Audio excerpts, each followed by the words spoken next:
Welcome back to our discussion of Proclaim Liberty, which is our study course on the Constitution of the United States. Today we'll be discussing Lesson 16, which begins a 3-lesson series on the 20 powers delegated to Congress. As you recall, during the Revolutionary War, under the Articles of Confederation, there were not very many powers given to Congress, and their Congress was given no power to enforce anything and no power to tax. So the founders knew they had to give more energy to the federal government, and so here are the 20 powers that they decided the federal government or the national government must have. So this is all in Article 1, Section 8. Clause 1 says that Congress shall have the power to lay and collect taxes, to pay the debts and provide for the common defense and general welfare of the United States, but all duties, imposts, excises shall be uniform throughout the United States.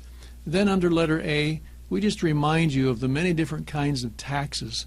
Not that they're all equally good, but here are the different kinds of taxes. You have a poll tax, property tax, income tax, excise tax, sales tax, fees of all kind, which are taxes, and duties or imposts, sometimes called tariffs. Letter B, Congress can use the various types of taxes to pay the debts of the United States.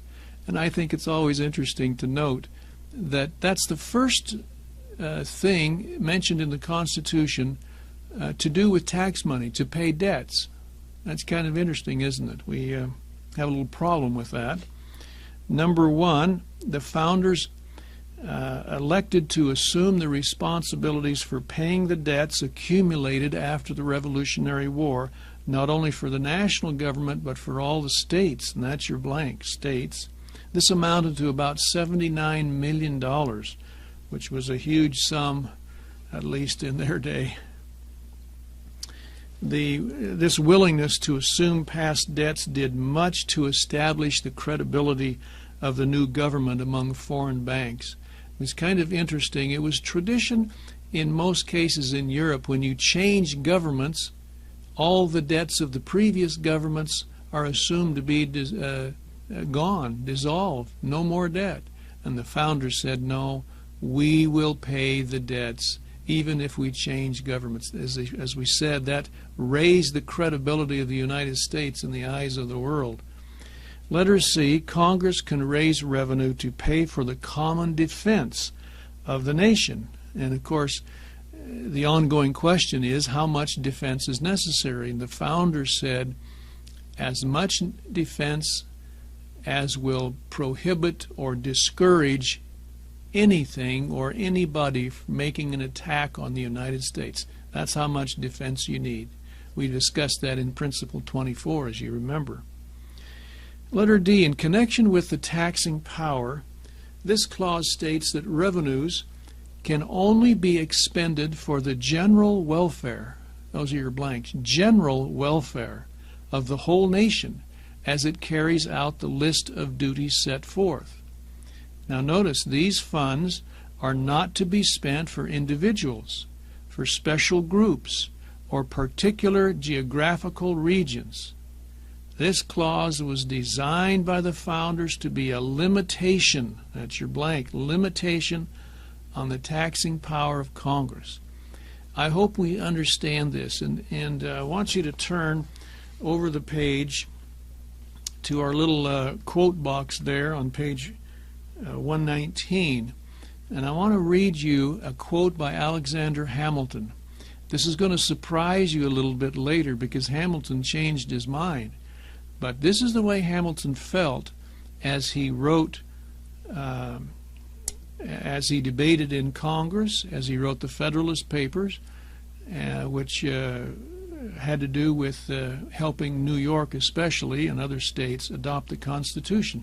Listen to Hamilton and see if you can pick up the meaning of the General Welfare Clause. He says, the welfare of the community of states, meaning the nation, right, is the only legitimate end for which money can be raised from the community. Do you see what he's saying there?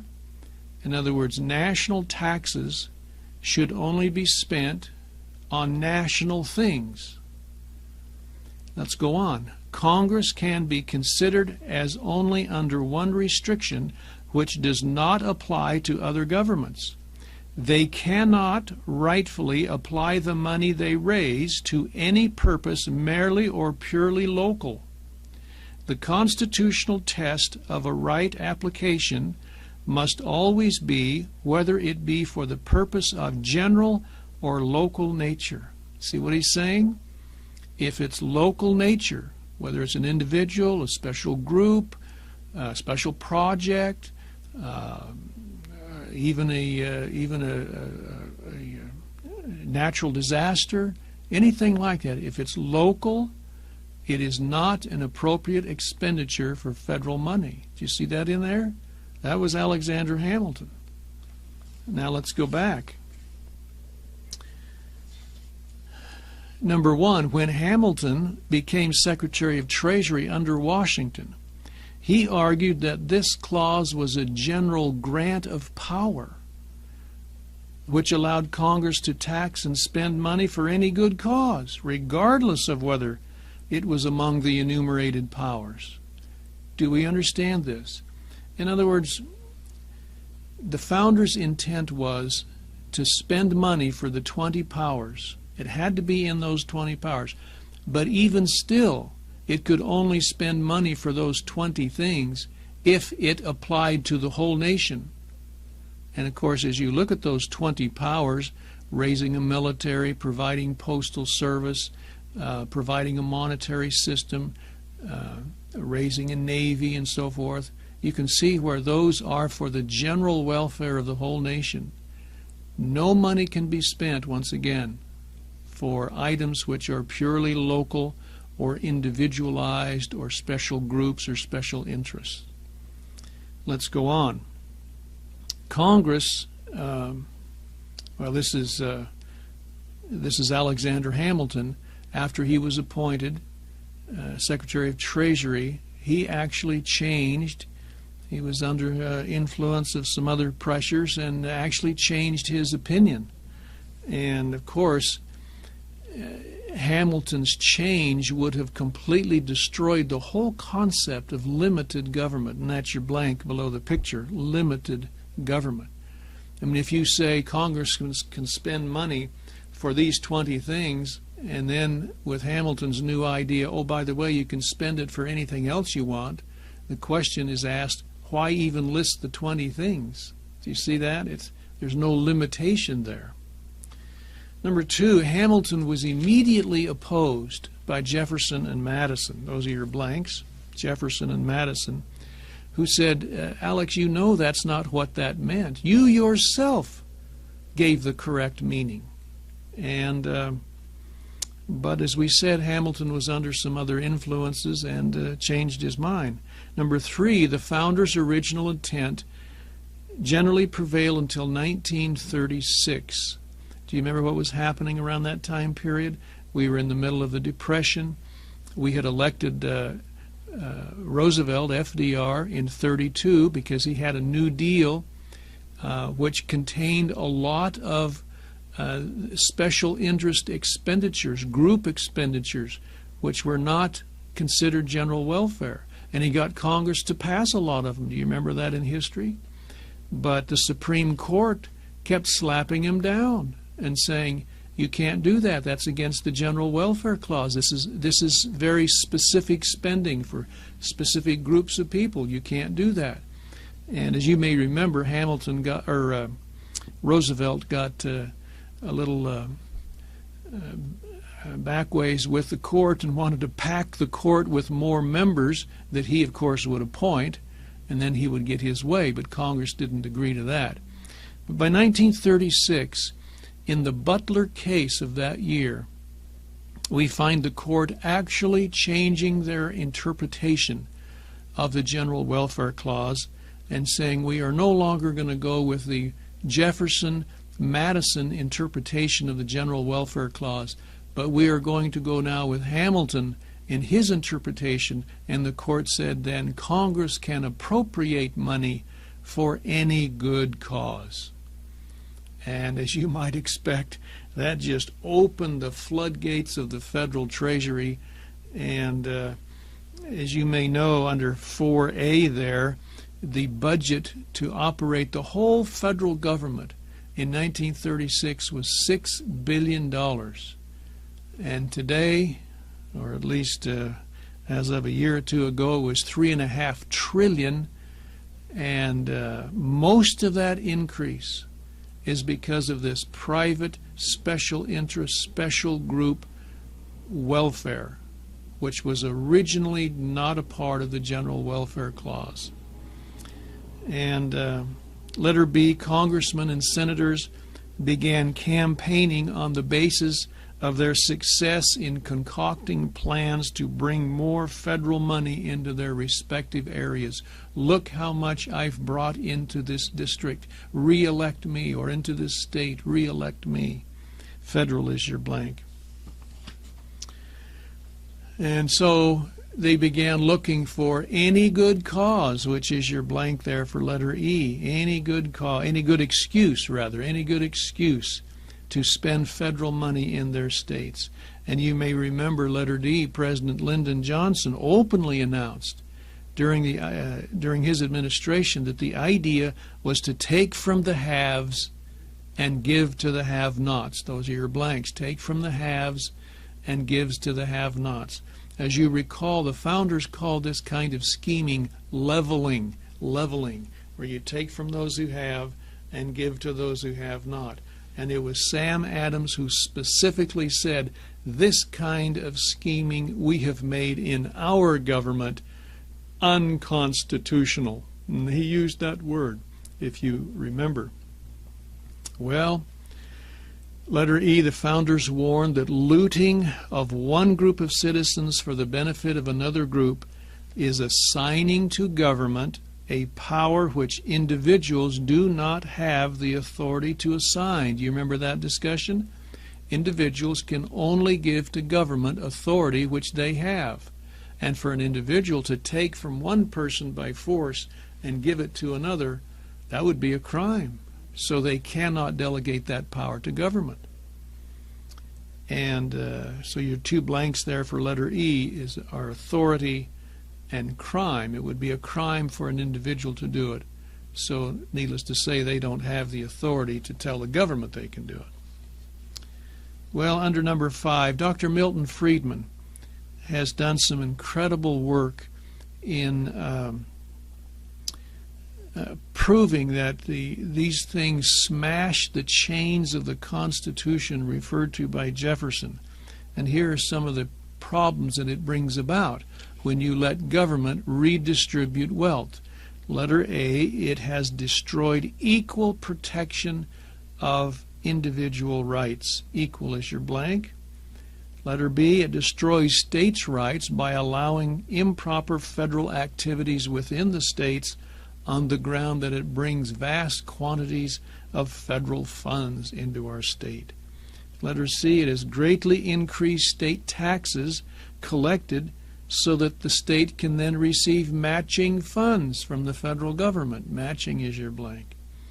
D, it has created a nationwide climate of excessive taxation on all levels to the point where the average citizen is funneling approximately 43%, and some say it's higher than that, of everything he earns into government programs. And if you really look at it, it's kind of amazing to realize we are being taxed more heavily now than when the colonists rebelled over heavy taxation against King George. Letter E, reckless and profligate spending by government has produced a climate in which fraud, theft, and embezzlement of government funds has become almost routine, according to the General Accounting Office. F, unconstitutional federal spending has completely confused the role of strong local self-government. Those are your blanks, self-government. It has eroded a traditional sense of local responsibility and local restraint in spending. Now I want you to look at the Madison quote on the next page, who actually foresaw these things would happen if we let it get out of control. Follow me as I read Madison's quote. He says, "If Congress can apply money indefinitely to the general welfare and are the sole and supreme judges of the general welfare, they may take the care of religion into their own hands. They may take into their own hands the education of children." Does this sound familiar? "Establishing in like manner schools throughout the Union. They may undertake the regulation of all roads, other than post roads. In short, everything from the highest object of state legislation down to the most minute object of policy would be thrown under the power of Congress. For every object I have mentioned would admit the application of money, and might be called, if Congress pleased, provisions for the general welfare." It is amazing to me how the founders foresaw this happening.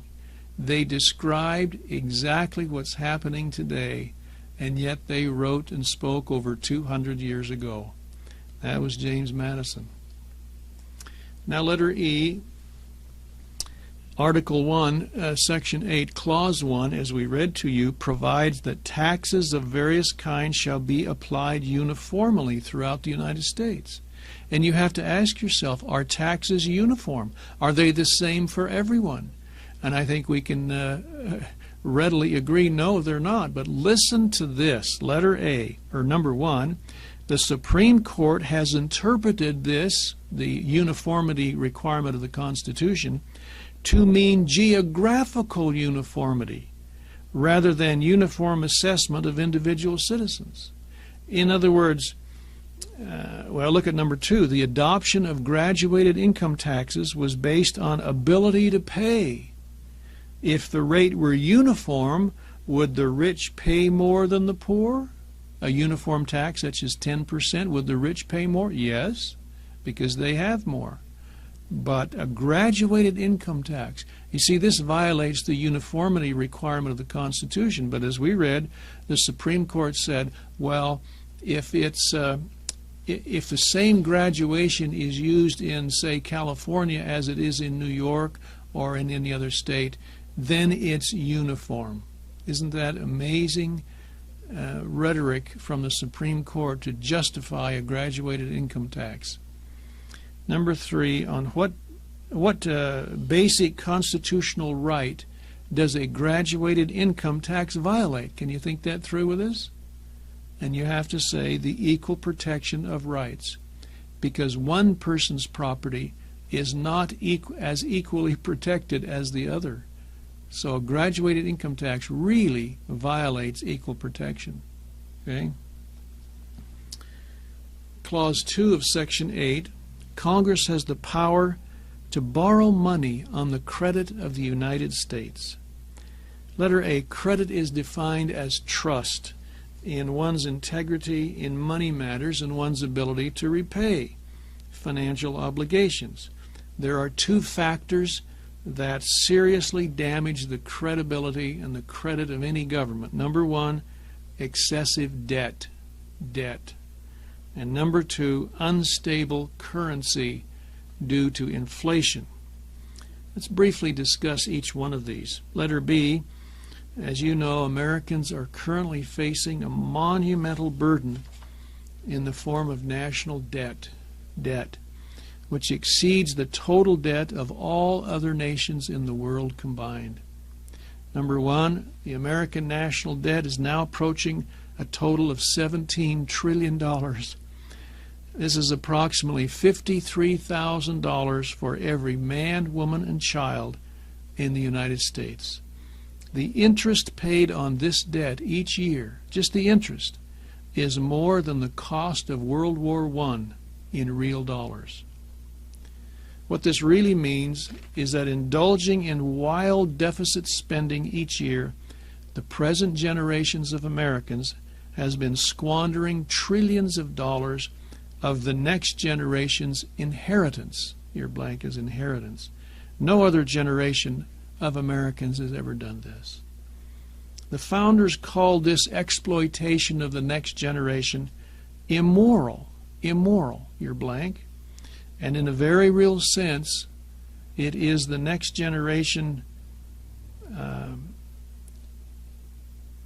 to the next generation, it's taxation without representation, because they are not here to represent themselves, and yet they are being saddled with heavy, heavy taxes to pay these debts. Listen to Jefferson here.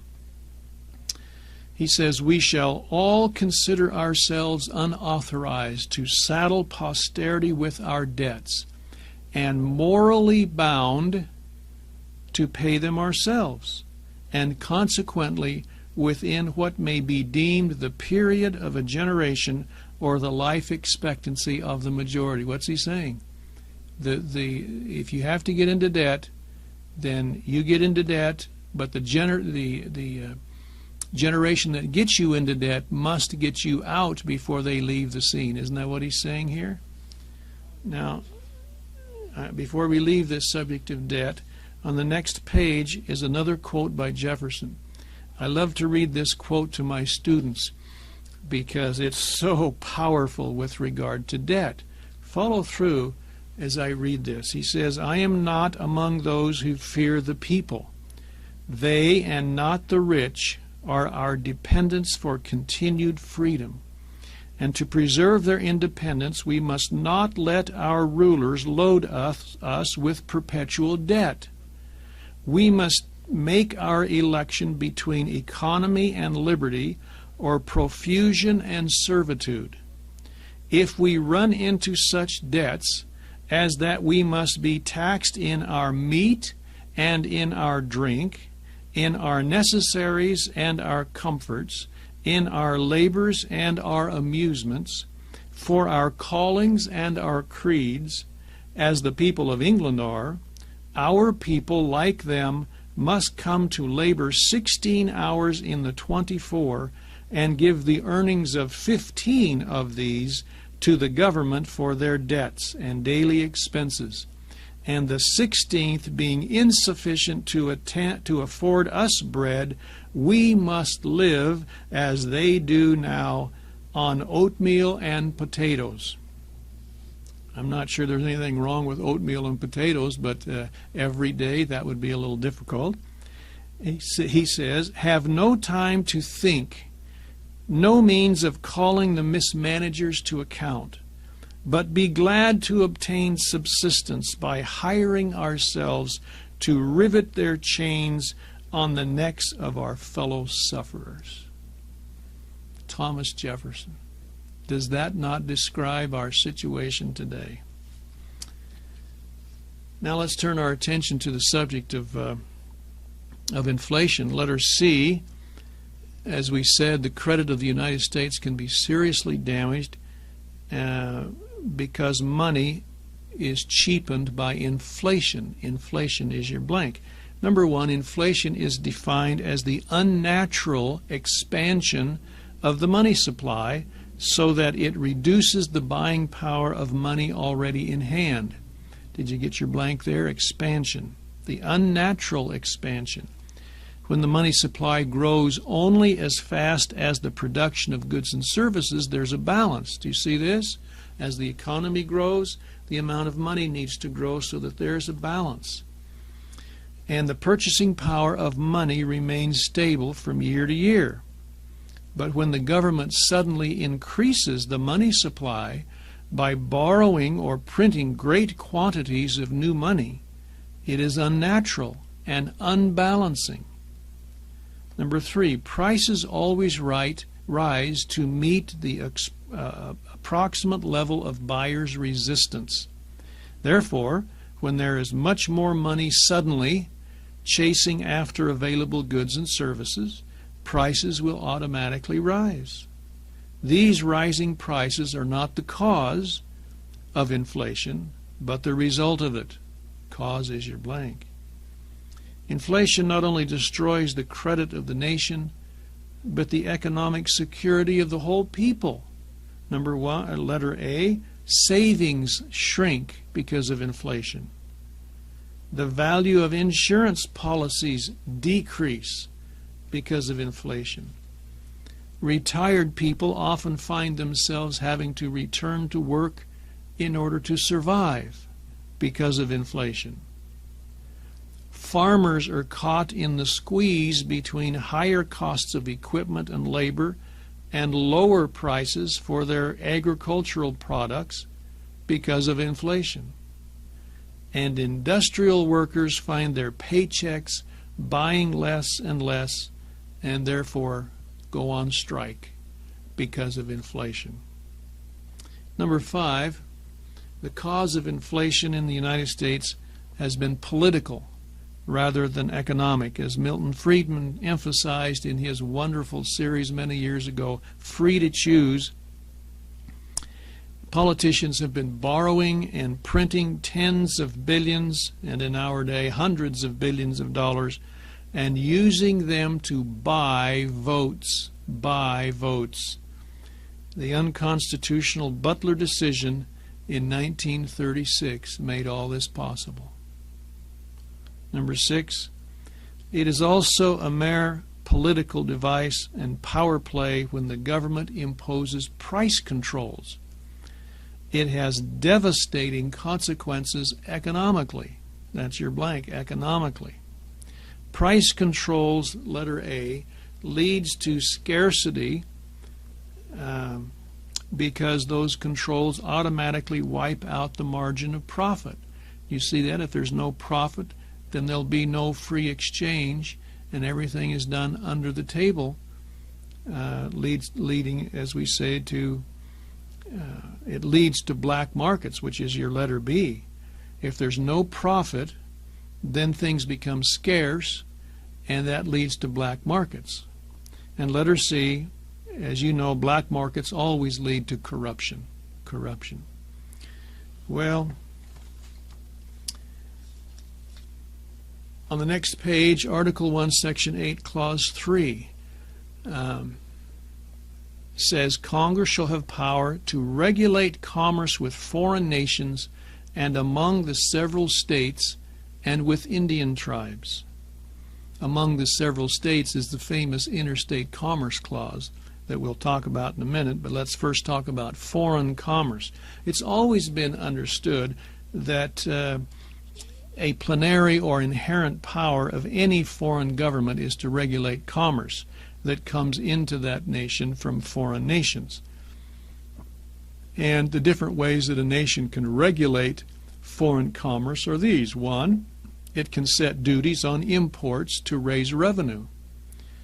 Number 2, it can set tariffs on certain foreign imports with rates specifically designed to protect American workers and industries from the undermining of the U.S. market by goods produced by cheap labor or slave labor from foreign countries.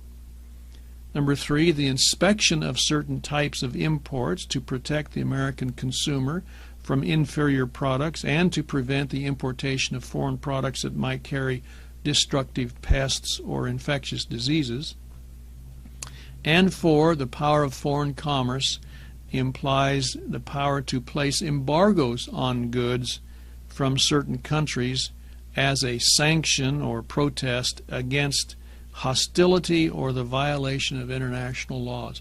Those are the ways that governments can and do have the sovereign authority to deal with foreign commerce. Now let's look at letter B, interstate commerce.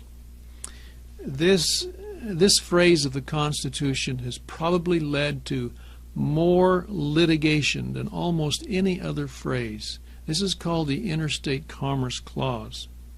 You remember, number 1, in the beginning we talked about this. The whole thrust of this provision was to ensure the free flow of commerce. Do you remember that? To make the transportation of commerce regular so that no state could put up artificial boundaries and charge money for somebody bringing goods into their state. So your blank there is flow, the free flow of commerce among the several states. Number 2, the power delegated to the states by the states to the national government was intended to be limited to the regulation then of transportation, not the regulation of the production or the sale of services and goods going interstate. Now I want you to go back there at the bottom of that page and look at the Madison quote on interstate commerce. Let's read through this. So we do this so that you can see the founder's thinking here. Madison says, the defect of power in the existing Confederacy to regulate the commerce between its several members is in the number, and he's talking about the Articles of Confederation, which was very weak, as you remember, is in the number of those which have been clearly pointed out by experience. Without this supplemental provision, that is interstate commerce regulation, the great and essential power of regulating foreign commerce would have been incomplete and ineffectual. A very material object of this power was the relief of the states which import and export through other states from the improper contributions levied on them by the latter. Were these at liberty to regulate the trade between state and state, it must be foreseen that ways would be found out to load the articles of import and export during the passage through their jurisdiction, which duties would fall on the market, on the makers of the latter and the consumers of the former. It would nourish unceasing animosities and not improbably terminate in serious interruptions of the public tranquility.